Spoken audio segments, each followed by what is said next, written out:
Welcome to the 5 keys to communication, where you will learn to transform negative patterns in the way you relate and create enriching relationships. So this is what happens when the strongest contract to Mercury, which is all about talking and listening, is from Saturn. So if you're with somebody who has a Mercury-Saturn aspect, how do they act?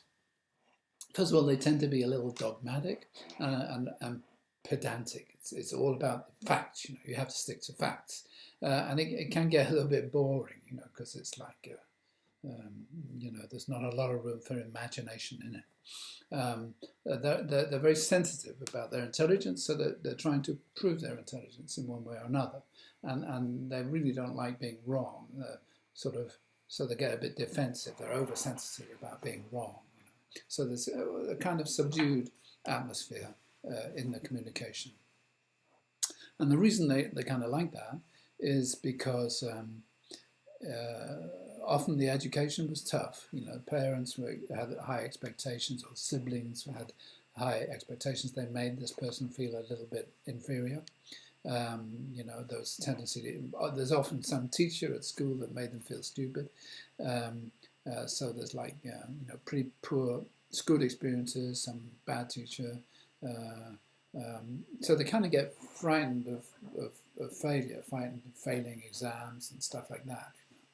And they'll overcompensate by studying very hard. So when you're with these people, you tend to experience them as being a little bit defensive. They don't like being, hate to admit they're wrong, because they think it's reflects badly on them. So they might even pretend to understand something when they don't. And they kind of, get a bit relentless with fact-based arguments, you could say. They need reassurance, that they're intelligent, that their views are valid. So Mercury-Saturn in a partner's horoscope, it makes them fearful of appearing unintelligent. But when they receive encouragement and support, then they gain a sense of mastery, mental mastery, especially as they get older.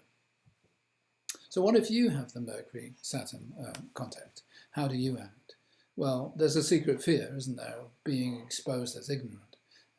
You compensate by mastering the facts, but you kind of put up a wall of resistance, you could say, for new arguments. So you can, you can be a little pedantic, quiet when you're unsure, pedantic when you're confident.